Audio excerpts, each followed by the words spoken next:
Shalom, queridos irmãos, eu sou o pastor Alexandre Dutra e esse é o nosso devocional online. Nós estamos numa série sobre conhecendo o inimigo, falando sobre demoniologia, o estudo dos demônios, e hoje vamos falar justamente sobre Satanás e a origem do pecado. Quando a gente olha para a criação de Deus, como o Senhor cria todas as coisas de forma perfeita, o homem, a sua imagem e semelhança, prepara um jardim, um lugar perfeito para que o homem pudesse estar ali num propósito de adorar a Deus, servir a Deus e viver na sua plenitude, o máximo da sua criação em um ambiente perfeito. Nós vemos, então, a figura do tentador e ali se dando a origem do pecado através de Satanás, tentando os nossos pais Adão e Eva. Então, vamos entender biblicamente como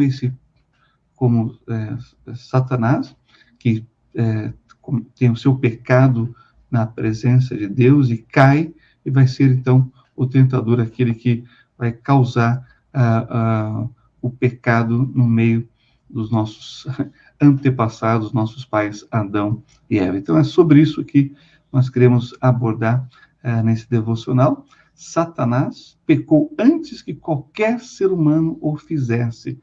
Como se depreende do fato dele, na forma de uma serpente, ter tentado Eva. Então, é esse o nosso assunto, e eu convido você a abrir a sua Bíblia lá no livro Gênesis, capítulo 3, e nós vamos ler os versículos de 1 a 6, e vamos ver aqui a origem do pecado na terra. Gênesis, capítulo 3, versículos de 1 a 6, diz assim as Sagradas Escrituras: Ora, a serpente era mais astuta do que todos os animais do campo que o Senhor Deus tinha feito. E esta disse à mulher: É assim que Deus disse, não comereis de toda a árvore do jardim?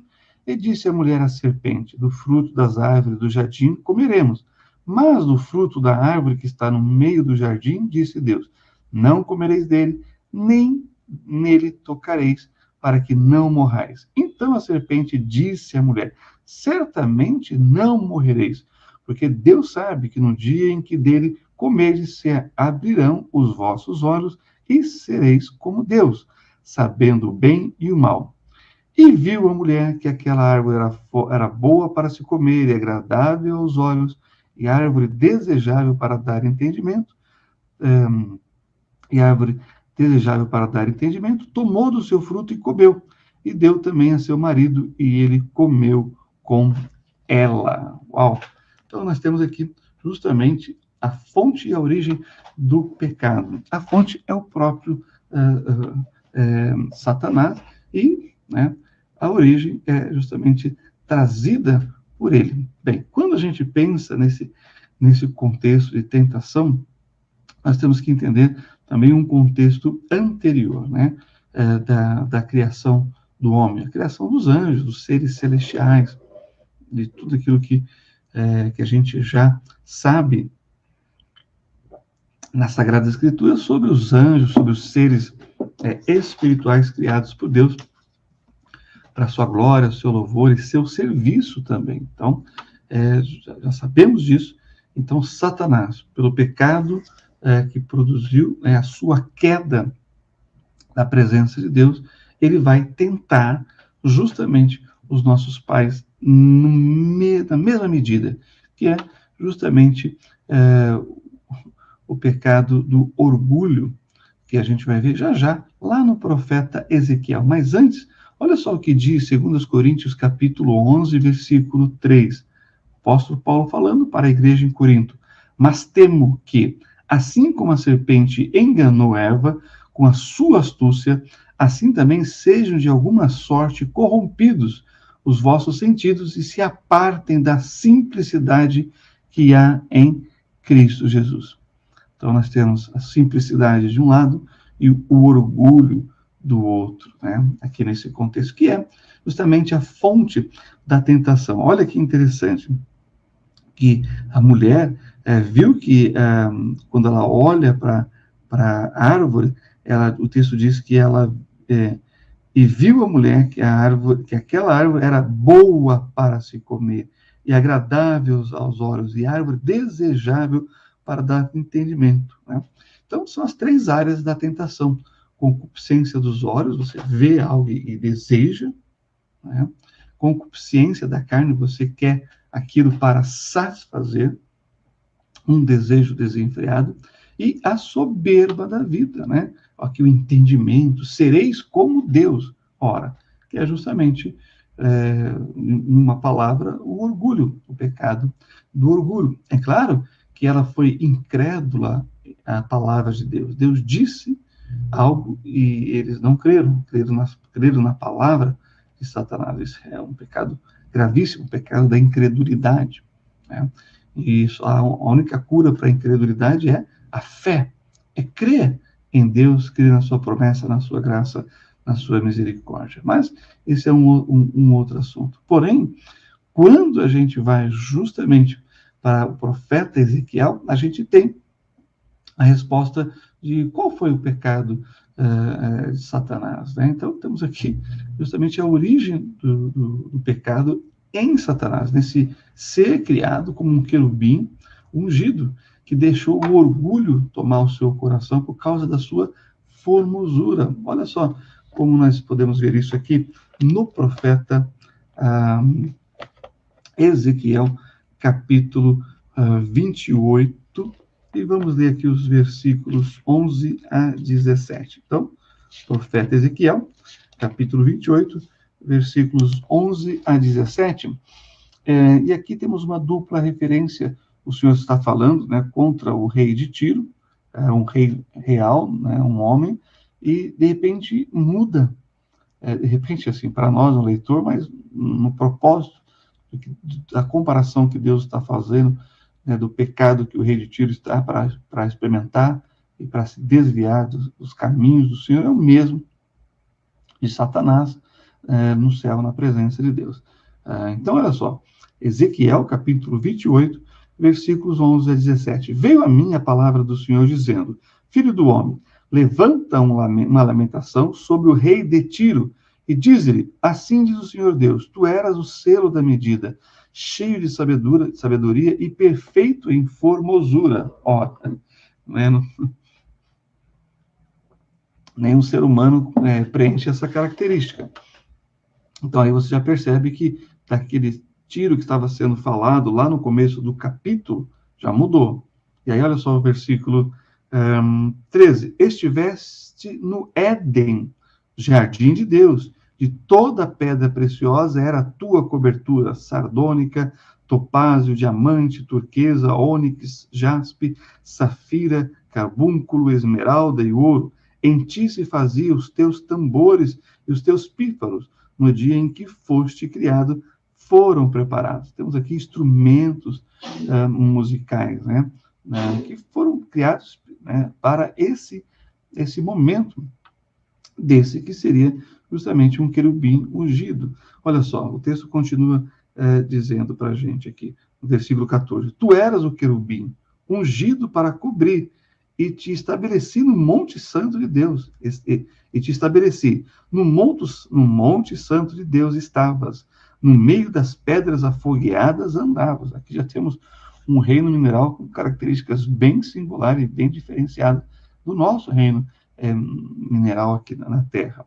Perfeitos, olha aqui, perfeito eras nos teus caminhos, desde o dia em que foste criado, até que se achou iniquidade em ti. Então, o pecado se originou, melhor dizendo, em esse anjo querubim ungido. Na multiplicação do teu comércio, encheram o teu interior de violência e pecaste. Por isso, te lancei profanado no monte de Deus e te fiz perecer, ó querubim cobridor do meio das pedras afogueadas. E aí vem realmente o tipo de pecado, né? Elevou-se o teu coração por causa da tua formosura, corrompeste a tua sabedoria por causa do teu resplendor. Por terra te lancei, diante dos reis te pus, para que olhem para ti. Bom, o texto É bem claro aqui na sua descrição de qual foi o pecado e o que levou e precipitou, assim, a queda do querubim ungido, que se tornou Satanás, o adversário, o inimigo de Deus, o acusador, o tentador dos filhos de Deus, né, os homens criados à sua imagem e semelhança. Quando a gente olha para o Novo Testamento, também nos informa que Satanás foi homicida desde o princípio e é mentiroso e pai da mentira. Perceba, um abismo chama outro abismo, um pecado gera outro pecado. Olha só as palavras do Senhor Jesus sobre Satanás, esse que trouxe, né, a tentação, o pecado aos homens. Olha só, João capítulo 8, versículo 44. Vós tendes por pai ao diabo e quereis satisfazer os desejos de vosso pai. Ele foi homicida desde o princípio e não se firmou na verdade, porque não há verdade nele. Quando ele profere mentira, fala do que lhe é próprio, porque é mentiroso e pai da mentira. Quando diz tendes por pai o diabo, é justamente porque ele, como a fonte da tentação, como aquele que trouxe o pecado, né, para o mundo em forma de tentação aos nossos pais, a queda, então, do ser humano tem aí a sua origem no tentador, naquele que pecou, né, o pecado do orgulho que trouxe a sua queda, mas que é mentiroso, que é homicida, né? Quando a gente olha para a primeira epístola de João, capítulo 3, versículo 8, que vai corroborar com essa apresentação aqui do texto, né? Em que ele é homicida desde o princípio, ou seja, ele procurou trazer a morte para a humanidade. Por isso que o Senhor Jesus disse, o diabo veio para matar, roubar e destruir. E aí você tem lá também, em 1 João capítulo 3, o versículo 8, que diz: quem pratica o pecado, olha só, é do diabo, porque o diabo peca desde o princípio. Para isto o Filho de Deus se manifestou, para desfazer as obras do diabo. Aqui nós temos um contraste maravilhoso. O orgulho que leva à queda de Satanás, enquanto que a manifestação do Senhor Jesus vem em humildade. Ou seja, ele deixa a sua glória, a sua majestade no céu, se humilha, se esvazia da sua glória, da sua majestade celestial, toma forma humana para resgatar o ser humano. Então, a vacina contra o orgulho é a humildade, ou como o apóstolo Paulo disse, a simplicidade. E o nosso maior exemplo está no Senhor Jesus, aquele que vem para combater justamente essas obras destrutivas de Satanás sobre a vida do ser humano. Por isso, o aproximar-nos do Senhor Jesus é que vai nos dar a vitória contra Satanás e os seus demônios. E nesses dois textos que nós lemos aqui, diz desde o princípio, né? Não implica que Satanás é mau desde o início da criação do mundo, né? Uma vez que fala desde o princípio do mundo, nem desde o início da sua existência, né? Desde o princípio da sua vida, mas sim desde a frase, né, inicial, né, da história do mundo. Então, só para deixar fazer esse esclarecimento. Por quê? Porque tudo que Deus criou era bom. E quando Deus criou o homem, né, o texto diz que era muito bom. Ou seja, o pecado vai ser gerado no coração do querubim ungido, que vai se tornar, então, Satanás. Bem, o diabo se caracteriza por ter dado origem ao pecado e por tentar, né, os outros ao pecado. Assim como Satanás levou Eva a pecar contra Deus, também tentou fazer isso, né, com o nosso Senhor e Salvador. Ora, e por que isso? Aqui a gente tem que entender quando nós vemos que o Senhor Jesus se manifestou para desfazer as obras de Satanás. A sua humildade, a sua identificação conosco, seres humanos, era justamente para nos resgatar. Mas, assim como os nossos pais passaram por esse processo de tentação, o Senhor Jesus, em forma humana, como o Messias de Israel, deveria ser tentado também. Então, vamos lá para Mateus, capítulo 4, onde acontece também essa tentação, e Satanás vai tentar o Senhor Jesus justamente nessas 3 áreas que ele tentou os nossos pais lá no jardim. Concupiscência dos olhos, concupiscência da carne e soberba da vida. E o contexto agravado, né, pelos 40 dias e 40 noites de jejum, sem comer e sem beber, ou seja, fisicamente há ali uma fragilidade do Senhor Jesus. Mas o texto é muito claro em dizer como ele venceu Satanás e como nós podemos vencê-lo também, o tentador, através da palavra de Deus. Esse aqui é um grande exemplo que o Senhor Jesus deixa para nós, os seus filhos, os seus discípulos, os seus seguidores. Nós vamos vencer o tentador através da palavra de Deus. Percebam, quando Satanás tentou Eva, ele disse, Deus disse isso? E aí ela disse, Deus disse assim. Não, saibam de uma coisa, ele falou isso na palavra. Então, quando a gente conhece o inimigo, a gente sabe como vencê-lo, como derrotá-lo. E nós podemos derrotá-lo através da palavra de Deus, do conhecimento e da prática da palavra de Deus. Mas vamos lá para Mateus capítulo 4, e nós vamos ver aqui a partir do versículo 1 que diz: Então foi conduzido Jesus pelo Espírito ao deserto para ser tentado pelo diabo, né? O tentador. E tendo jejuado 40 dias e 40 noites, depois teve fome. E chegando-se a ele o tentador, disse, se tu és o Filho de Deus, manda que essas pedras se tornem em pães. Né?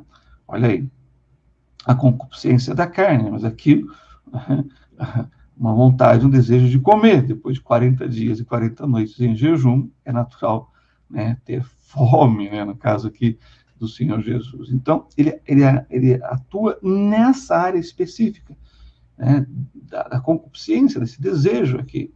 E o que o Senhor diz para ele? Ele, porém, respondendo, disse, está escrito. Ele vai citar a palavra de Deus. Nem só de pão viverá o homem, mas de toda a palavra que sai da boca de Deus. A nossa maior satisfação não é carnal, ou física, ou material, e sim espiritual. A palavra de Deus é que nos alimenta, que nos sustenta espiritualmente. Né? Isso está bem evidente aqui. Mas continua, o versículo 5, então o diabo transportou a cidade e colocou sobre o pináculo do templo e disse, se tu és o Filho de Deus, lança-te de aqui abaixo, porque está escrito, olha só, agora Satanás cita a palavra, assim como ele citou a palavra de Deus, distorcendo-a lá no Éden, ele faz o mesmo com o Senhor Jesus. Ele diz que aos seus anjos dará ordens a teu respeito e tomar-te-ão nas mãos, para que nunca tropeces com o teu pé, nem com o teu pé em alguma pedra. Bem, temos a concupiscência da carne, né?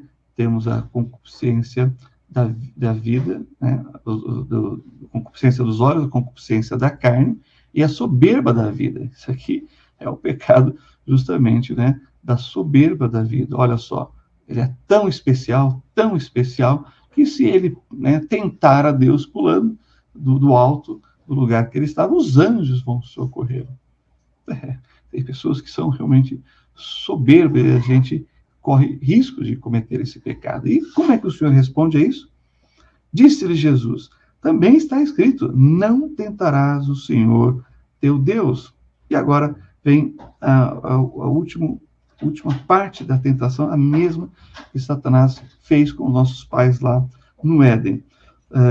Novamente o transportou, né, o diabo a um monte muito alto e mostrou-lhe todos os reinos do mundo e a glória deles. E disse-lhe, tudo isso te darei se prostrado e me adorares. Olha aí, a concupiscência dos olhos é justamente ter tudo o que a gente pode ver.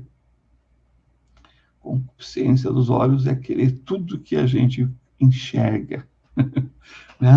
É lindo, quero para mim. É bonito, quero para mim. É o último modelo, quero para mim. Eu quero também. A concupiscência dos olhos. E como é que o Senhor, então, responde ao tentador nessa área da tentação? E disse-lhe, né? Então, Disse-lhe Jesus: vai-te, Satanás, porque está escrito: ao Senhor teu Deus adorarás, e só a ele servirás. Ora, quando a gente tem Deus, a gente tem tudo. Quando não temos Deus, não temos nada. É isso que o texto que o Senhor está citando aqui quer dizer. Bem, nós podemos não ter tudo que gostaríamos de ter, materialmente falando, mas devemos valorizar tudo que temos, porque vem de Deus. O rei Davi vai dizer: fui moço, agora sou velho e nunca vi um justo mendigar o pão, nem sua família padecer necessidade. Não que não tenhamos desafios na vida, dificuldades, mas se temos o Senhor, devemos estar por satisfeito, porque quem tem o Senhor, na verdade, tem tudo, mesmo que mora em uma choupana, né, ou que mora em um lugar desprovido de muitas coisas, inclusive necessárias para uma vida um pouco mais suave, mais tranquila, melhor.